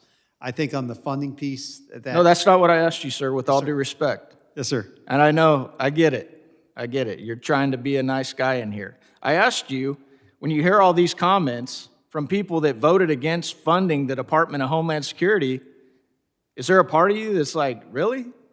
This is political theater. That's what it really is. I do think that the impasse that we have right now with the grant funding and with the support of the department overall, I can tell you that on a daily basis, we work with partners from all of the DHS components. And without their resources in place, we can't be successful. And so without them being fully open and operational, it causes problems for us in fighting the threats, from transnational organized crime to human trafficking to counterterrorism. They need the resources as much as possible to get, and that includes DHS Office of Intelligence Analysis. Without their backbone supporting us, that's a problem. How about TSA, right? Huge. The folks that, work in airports every day to make sure that folks coming into these events are going to be able to get here and attend these events. Is that open right now? Is that funded? That's a problem, and especially the support that we get from the Federal Air Marshal Services on counter-drone activities and detection. I mean, they are great partners in this. So there's a lot of components with the DHS that the longer that they don't have funding, the longer we have huge gaps that we will see. I want to read some quotes that I heard just in this hearing today from some of our Democrat members. This admin has jeopardized Homeland security efforts. The time for action is short. Release these funds now. Everyone deserves to be safe and free at these events. Security planning cannot take place during insecurity. We're Americans. Funding should be given regardless of politics. Did you guys hear those? I just want to make the point again. If you're a Democrat on this dais and you voted to fund the Department of Homeland Security, please raise your hand. That's what I thought. And so, you know, it's just too hard to sit here and listen. And they're hoping that nobody calls them out on their gaslighting. They're hoping that nobody does and that we all just play nice in here. I'm not going to do it. That's not why my constituents sent me to Washington, D.C. Chief Mabin, if you guys don't get the funding that you need, how's it going to impact Americans that, not just in their regular lives, but if they're trying to go to the FIFA World Cup? Specifically with FIFA, our security plans rely on mutual aid partners, and they need assurances that they will be refunded or be able to seek overtime and travel funds, and so that would negatively impact our security posture. Mr. Sena, I do want to hear more about this drone attempt with the NFL. Did that drone have a payload? It was intended to have something, but it turned out to be flyers, but it could have been anything attached to it. Thank you. I yield back. Gentleman's time has expired. The chair recognizes the gentleman from Texas, Mr. Green.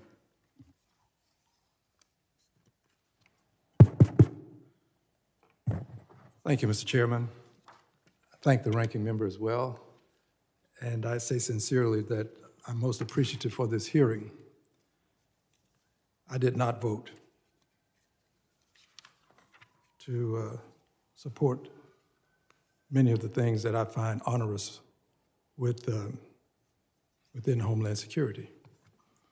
But that's a discussion that I'll be willing to debate at a future time with a member who's appropriately ready to debate. Now, moving on to today's hearing, I don't have any gotcha questions. I really want to find out what we're doing in the area of human trafficking. I want to find out because my county, Harris County, is one of the leading counties in the country when it comes to human trafficking. I'm interested in knowing what is our approach, how will we deal with recovery and response, rehabilitation to a certain extent, how will we deal with prevention? These are some serious questions that we need to answer because with human trafficking being more than $200 billion in terms of an enterprise globally, more than $200 billion. We've got to concern ourselves about the young ladies, the children who are going to be trafficked at an event such as what we will have in Houston, Texas. And I'm concerned about the entire country, but I just want to make sure that we protect people who are going to be at this event. Chief, if I may ask you, Deputy Chief, what are your thoughts in terms of where we are with human trafficking in terms of preparedness to deal with it, because we know that it will occur, and it will occur in a huge, massive way in Houston, Texas, if we're not careful. So how do we deal with it? I'm glad you raised that issue, very important issue. Major sporting events around the world are known to have human trafficking occur when they happen. And so we're educating our frontline officers and teaching them to recognize the signs of human trafficking. We're partnered with the FBI on different task forces that target human traffickers and internet crimes against children crimes. We're also reaching out to our private partners, hotels, to let them know what the signs are, and the airport. And we're really doing a broad education campaign so that people can report these signs and we can respond appropriately. So I think we are positioned well to combat human trafficking, and we know it is a major concern. Thank you. Well, thank you very much. And I appreciate you saying it's a major concern and where you are positioned. But it's my understanding that you need money to facilitate and to activate the necessary people power to make the difference. Mr. Sena, is that correct? That's correct, sir. Without the resources, I mean, we have analysts that are working every day to fight this issue. And I have to compliment, Mike McDaniel, the HIDTA director for Houston, who's been at the forefront of this and this human trafficking effort. But one of the things that we do is bringing together technology, bringing together our Microsoft Teams and Esri platform, which we use successfully at the Super Bowl. And thanks to the task force there, led by our team from the Santa Clara County, we were able to bring together over 60 agencies and identify. Let me 83 intercede victims. just a moment and ask this question, please. We're less than 4 months away from this activity actually being initiated. So with this limited amount of time, at some point you can receive dollars and you cannot use them efficaciously because time is not on your side. Do you not need to have the funds now? We needed them 6 months ago, actually, but we do need them now. We've got, and the other part of this is that there are gaps in this, as you mentioned earlier. Once we contact victims, getting them the support that they need. It's horrendous, the situation we're in right now with no place to put people, no housing, not having child protective services folks available and others to help out with the situation. You said child protective services. Children, we're talking about children. As young as what, sir? And the Super Bowl, 12 years old. 12 years old, being trafficked. Being trafficked. Well, and you can prevent much of this if you have the funds that you need for recovery and response, which means to help them through the trauma that they're suffering. This is a part of it, is it not? Absolutely, sir. Without those resources, we can't get the victims the help, and they can get pulled back into being trafficked again. Thank you for the time, Mr. Chairman. Thank you. Gentleman's time has expired. The chair now recognizes myself for 5 minutes. Thank you all for being here. We have a lot of activities that are going to be ongoing in the next 2 to 3 years. America's 250th birthday, the World Cup, the Olympics, not to mention the normal pace that we keep up with just normal events around the country. So I'll start by saying thank you. The work that you do is incredibly important. I have visited several fusion centers, and Mr. Sena, I appreciate just how nuanced it is. And agree with my colleague, Mr. Crane, that if this is not bipartisan, if we can't move in a bipartisan way to fund the security of our homeland, then what are we doing? And let's get to some of those questions about just how important it is. So given the activity that we have seen from the cartels recently that have happened in Mexico in the last 3 to 4 days, what kind of threat are we looking at the possibility? Is this something that you're concerned about? Mr. Sena, I'll ask you, what can the fusion centers be doing? What are they doing to mitigate that threat? Transnational organized crime groups out there are a tremendous threat to our country. Fusion centers and the HIDTAs and our risk partners have worked for a long time to fight those threats. But every day we see this increase in rhetoric, and not only that, now we see violence south of our border. They are not that far away to cause problems here. And our country is a location where they raise funds, and we are the source of their income. But we don't know how they will react to whatever threat they perceive from anyone, whether it be Mexico or the United States, and what harm they may cause. I mean, right now with fentanyl trafficking, and I think we've discussed this, privately, is that I had over and still have over 500 Hondurans that have been operating in our region. At one point, all selling dope in a square mile area in San Francisco.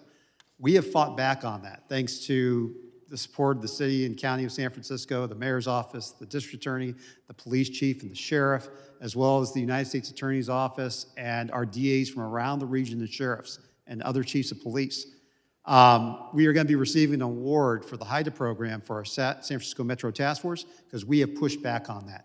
The city is a much cleaner place. It's a much safer place. People are not dying in the numbers and droves that they were in that city before. But we cannot turn our backs on these groups because they continue to be a major threat. And when we talk about special events, those folks are there to sell fentanyl, to sell dangerous drugs, and to sell human beings. And there's no reason they can't turn to violence while they're there, depending on what the geopolitical environment is at the time. Well, thank you for that. Chief Mabin, thank you for being here. From the local and state level, how important is it to have qualified INA personnel for deployed to the fusion centers? What kind of information do you need? How do you work together? Give us a sense of what we just heard mitigating these threats. Thank you. It's absolutely important to have them work in the Fusion Center. We can't just show up one day in the middle of a critical incident and start working together. So we have to have them embedded in the Fusion Center real time for months in advance, years in advance, to establish those relationships. They act as a critical bridge between other cities, between the IC community and local law enforcement to be able to push out intelligent products and safely secure these events. So it is critical. Let's talk about drones. That was a previous discussion. Just looking at the rapid expansion, I know there's many drone incursions that happen on the southwest border. We saw one in El Paso recently, or I think alleged that it was a drone activity. What can we be doing? How do the fusion centers react? And what is the threat that we're worried about mitigating at the major events in the next year, Mr. Sena? For me, it's having state and local partners, not just with the authorities, but the tools and resources to prevent the threat. Without those, we're lost. The other piece of this is that the ability for drones to carry a payload, even if it's a small payload, can cause panic. If it's a white powder dropped, well, who knows what that is? Stampede alone will injure people. Even worse if it's some type of poison that could harm people, like fentanyl. There are a lot of threats out there, but we need the resources, early detection, and that integration, like we see in Las Vegas, where we have Federal Air Marshal Service personnel in the Fusion Center. We need the people in the center. That's the whole purpose of a Fusion Center, is to bring people together. So without those federal, state, and local resources in the same place at the same time, looking for the same threats, we're going to miss things. Thank you. My time has expired. Chair now recognizes the gentleman from Virginia, Mr. Walkinshaw. Thank you, Mr. Chairman, for convening today's hearing, and to our witnesses for joining us. I represent Fairfax County, a proud part of the National Capital Region, largest jurisdiction in the National Capital Region. As Mr. Nelson knows, our region is designated as a high-threat, high-density area, which permits us, and I know this has been discussed by the ranking member and others, to receive Urban Area Security Initiative grant funding, which enhances our regional preparedness, strengthens public safety, helps fund and refund terrorist response training, camera networks, emergency alert systems, and coordination tools, all of the tools that keep our national capital region and our nation's capital safe.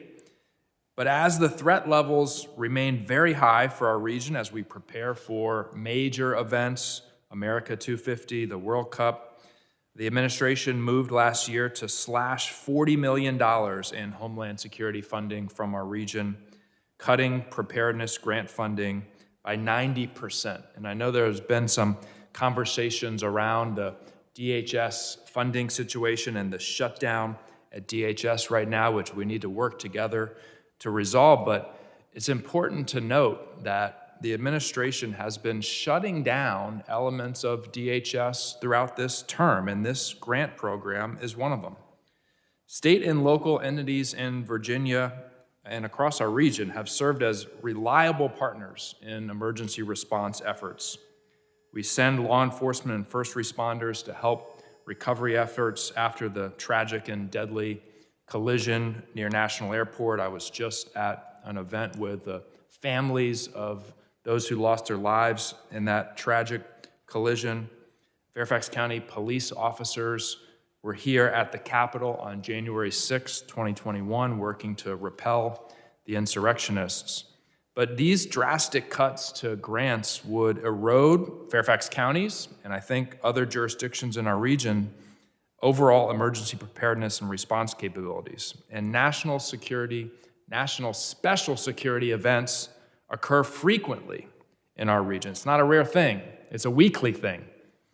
It would also hinder our ability to conduct training and obtain new equipment that might no longer be able to be paid for by local funding and reimbursed. It's defunding the police is what it is when the administration cuts these grant programs that help to fund local law enforcement. It jeopardizes safety of Americans in our region and all across the country.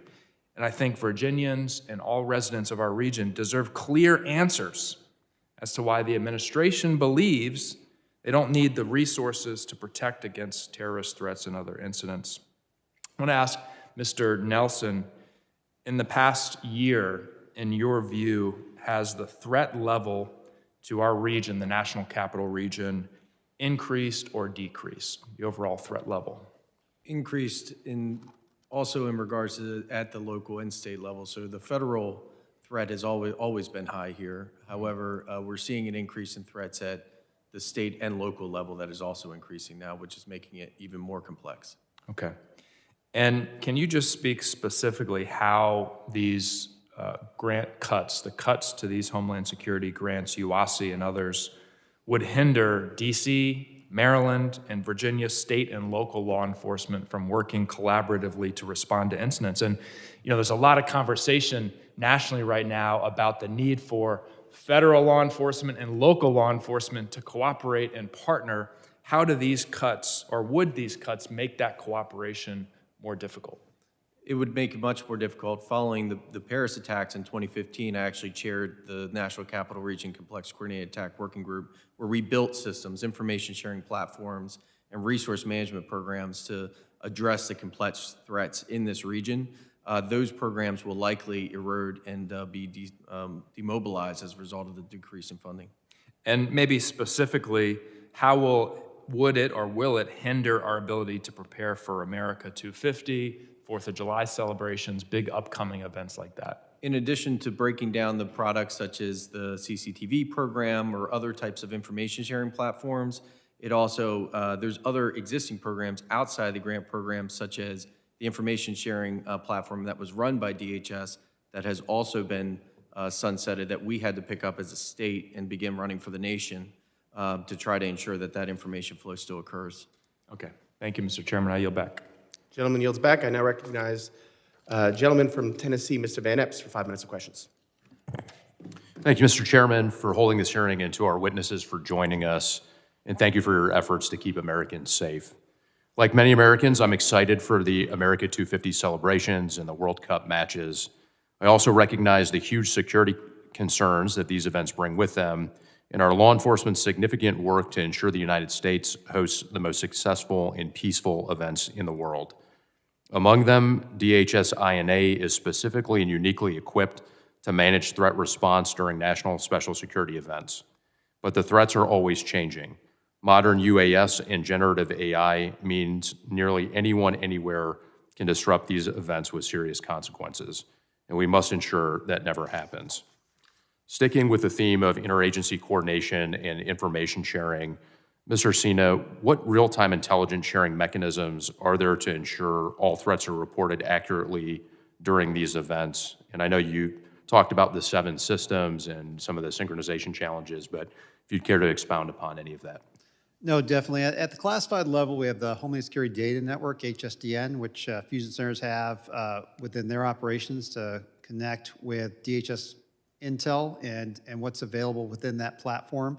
But on the FBI side, you also have their own separate high-side systems as well, and JWICS and military side technologies.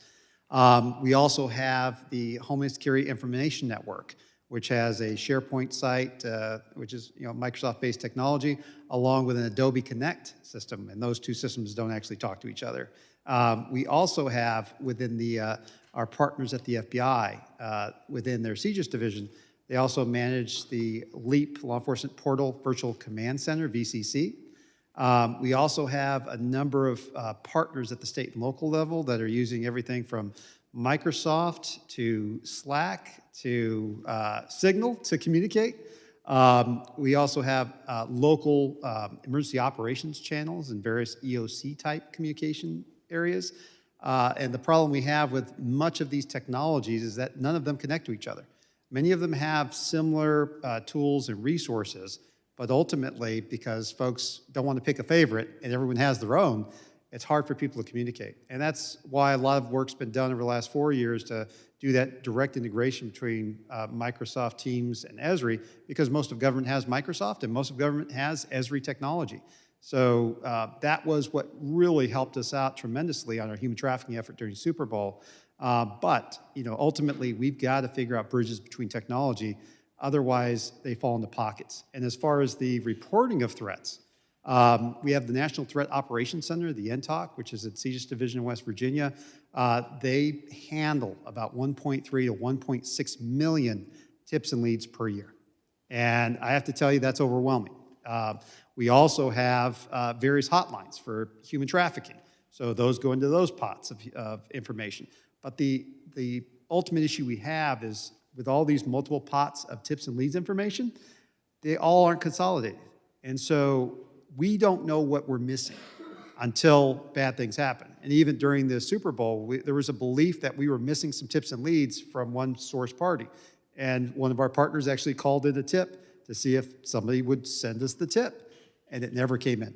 And so those are the types of issues we have, trying to make sure that there is a constant flow of communication. Fusion centers were designed to help facilitate that and to help move the data. But as technology has not progressed with the issues we have today, we have these silos of excellence that don't connect to anybody. So building off of that, could you, and maybe this is for Mr. Martinez as well, but could you walk us through what the intelligence sharing process would look like if there was an active threat at one of the World Cup events? And what are the crucial communicating tools and the potential gaps there as well? Absolutely. And unfortunately, each of those systems I mentioned would be one of those things that an analyst would probably have to enter data into. But the real thing is people in the room talking to each other. So what we've done and built in the past, and which every location will have, is a regional collaboration, coordination, and communication centers. There will be ops centers. But I can tell you that we had about 6 operation centers just during the Super Bowl. So I can only imagine that there'll be many more based on how spread out the FIFA operations are to bring information together. But if there's a critical threat, it's going to be communication between people in the room, and then the ability to bring people in most oftentimes in that Microsoft Teams environment to host a call very quickly to say, this is the threat. And that's what I've done in the past in my own center. If something escalates to a point where we've got to get general information out, people are not always tied to their email. They're not always tied to even their text messages. But if you get the alert out and bring people together physically and virtually, brief them on the threat as quickly as possible. The only problem comes in if the threat is classified and then trying to get the classification down. That's where clearances become important for especially our state and locals. And we have had that, that effort to try to get people as many clearances as possible to bring them into a room and tell them this is the threat. But not everyone has remote communications at a classified level. So there are urgencies that we have to get information out. And I can tell you years ago, we had that same problem in San Francisco, and ultimately they built a room that we could hold 300 people in to get them briefed. That's a rarity. Not many cities, locations have a place that is reasonable to get to in classified space to get briefed up on urgent threats. But ultimately, it's when there's a crisis, we communicate because we work together, we train together, we have tabletop exercises, and we plan out and get to know each other before the event, before the big game day. And then we work on, these are the communication channels we will use. But we make sure that happens. And everyone in my region has my cell phone number, and I have theirs. So we can talk to each other if all else fails. Thank you, sir. My time has expired, Mr. Chairman. I yield back. And that was a great answer. That's why I let you go on, because it was very important to get on the record. And I recognize the gentleman from Puerto Rico, Mr. Hernandez, for 5 minutes questions. Thank you, Mr. Chairman. This hearing is about security preparedness, and what concerns me the most is that DHS has shown a consistent pattern of failing American citizens, the United States, the 50 states, the Commonwealths, and the territories in securing their reconstruction after natural disasters, after major events, and in securing their citizens and their residents from their policies. Now, this is a direct failure of leadership and policy at the DHS level. We have in place what I have to call a stupid policy that requires the DHS secretary to approve any expense over $100,000. And that is delaying the reconstruction and the projects in Puerto Rico and in many states that will prepare us to better handle major events or major natural disasters.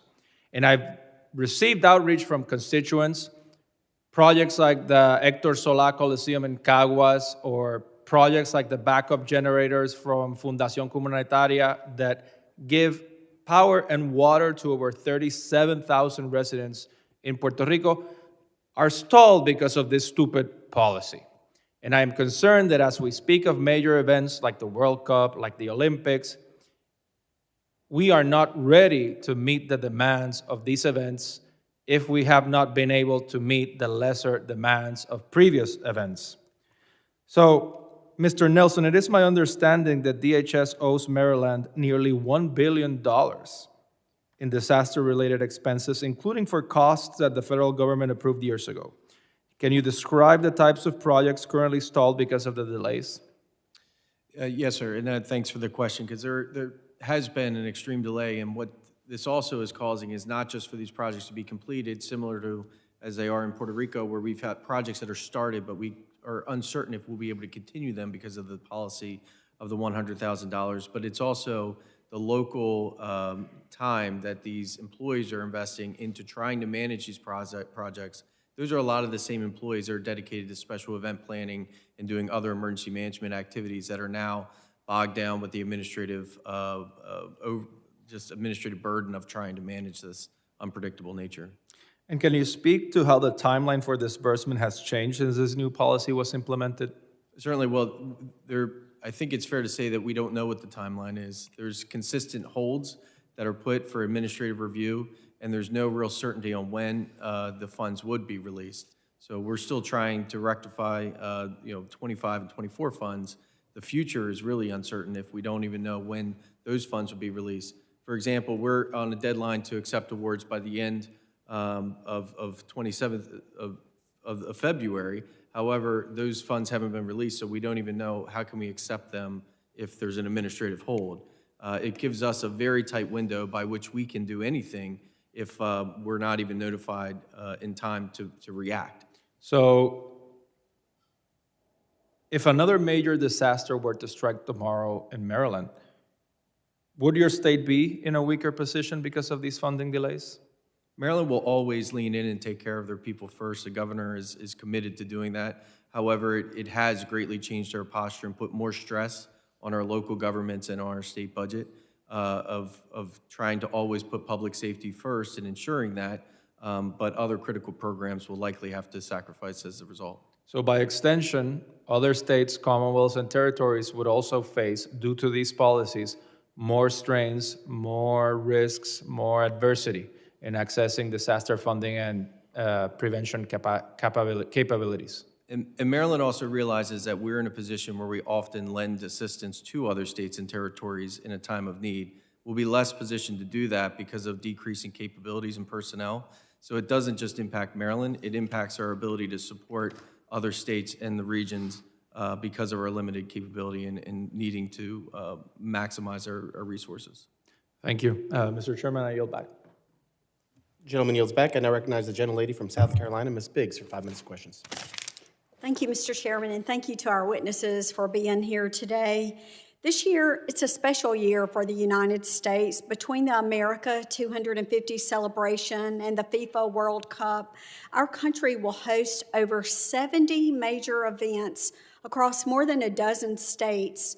And each event will need varying levels of security, with millions of Americans and foreign tourists and athletes traveling around the country. As we go into an eventful year, we must contend with a new potential avenue for threats, which is drones, which we've already talked about a little bit.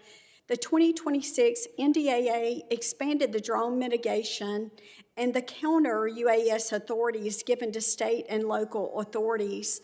And I know we talked a little bit with my friend from Alabama about the training and what's going to be required, and even with technology, but I'd like to hear a little bit more on how you think the federal, state, and local authorities will work together to mitigate those threats of drones to the major events in dozens of cities across the United States.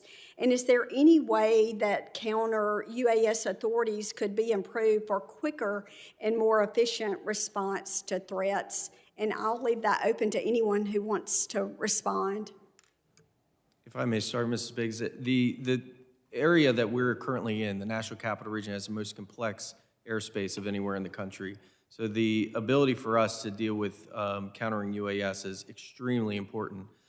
However, I would just say that in addition to the capabilities, which has been, it's been great and move everyone, however, we need to ensure that the plans and procedures are there and the network of which we're sharing information about the threats and our policies.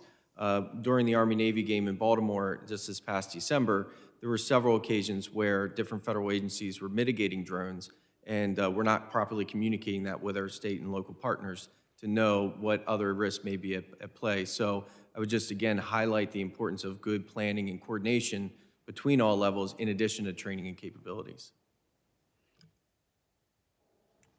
And I'll echo that. We have a wonderful working relationship with our federal partners in Kansas City. And so one aspect is to detect, identify, mitigate, but we also have to have boots on the ground to go to interdict the operators. And so we're working to train together so that we're ready and prepared for World Cup. For the last few years, across the world, people have been expanding drone capabilities to implement attacks. And at the same time, we've been fighting to get those resources at the state and local level. Now that we finally have the authorities to implement, now it's getting the training and technology in place. And the problem is that we have to defend large perimeters, large areas that need coverage. Not just the game day facility, but the practice fields, the fan fest areas, the official ones and the unofficial ones. And how do we cover all those places with mitigation technology? It's very difficult because we're way behind. I feel that, you know, if we had been having this conversation 2 years ago, we'd be in better shape. But today, as we're approaching these games, we're nowhere near the capability we need. But we continue to have to press forward with the technology and the training and getting it out to the largest group of people possible from the law enforcement side so we can cover all those simultaneous events that you were talking about that are spread across a huge geographical area. It's something that we have not dealt with in a long time to cover this much area in such a very short period of time with limited resources. If there's one thing that you could ask Congress to step in and help with right now, what would that be to help you be prepared? That prioritization of funding to train the personnel and get them to that training site. We need that immediately. And the release of the FIFA funding would be critical for our staffing and our mutual aid partners to come in and assist, because we just don't have enough officers within my own department to cover down on all the threats. But we're going to be relying on those mutual aid partners and connections.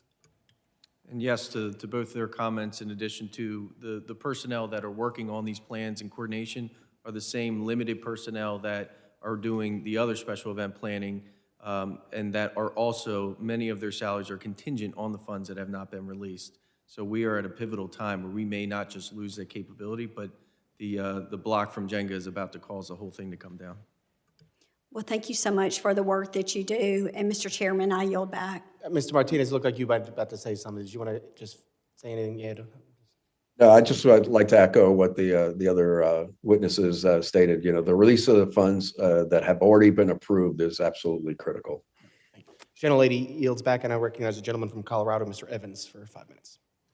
Thank you, Chairman, and of course, our ranking member for this important hearing. And want to thank the witnesses for being here today and for all of your ongoing work and everything that you do to keep our nation and our communities safe. We're unfortunately all aware right now that we're in a partial government shutdown because my Democrat colleagues want to hold the federal government hostage and hold that funding hostage for vital national security and law enforcement agencies. And just in case we need a reminder, ICE has already been funded under provisions we secured last year in the Working Families Tax Cut. By refusing to pass the DHS funding bill, ICE isn't being defunded. What is being defunded is FEMA and TSA and the Coast Guard and FLETC, Federal Police Academy, and multiple other safety measures that are absolutely necessary ahead of massive events like the World Cup. In my home state of Colorado, let's talk about FEMA. There have been historically low amounts of snowfall this winter, which sets us up for a very dry season accompanied by very high wildfire risk. FEMA support is absolutely vital to the safety of my community, of my constituents, even before a wildfire begins. And I know this because I served in the U.S. Army and the Colorado Army National Guard for 12 years. I was a Black Hawk helicopter pilot. I've flown on, dropped water on, and commanded National Guard soldiers assigned to fighting Type 1, so national priority incidents in the state of Colorado. And to prepare for that, we would always do, typically in April, a pre-operation planning conference just to make sure everybody's on the same page. Multiple different agencies, 15, 20 agencies, federal, state, and local, are on the same page to support and strengthen that collaboration in preparation for the wildfire season ahead. And without adequate funding for DHS, for agencies like FEMA, this interagency coordination is jeopardized, and more communities, more lives are at risk, to say nothing of the environmental damage that happens if we can't respond to things like wildfires. In addition to being in the National Guard, Mr. Mabin, my first question will be to you. I was also a local cop for 10 years, city of Arvada, first ring suburb, just to the northwest of Denver, which is another major city's agency. And so I wanted to ask you about, from your perspective, working for a major cities but local government agency, what lapses in funding are you seeing as a host city for the World Cup? And what information, what resources and capabilities do you see potentially lacking to close any information sharing or other planning gaps as you prepare to be a host city? As far as information sharing, we are seeing, the regional Kansas City Fusion Center is our major intelligence sharing hub, and we haven't seen any lapses with regard to that. The information is flowing. We're sharing with our federal partners, our other state and local partners. We chip in and help each other to cover down on those kind of incidents.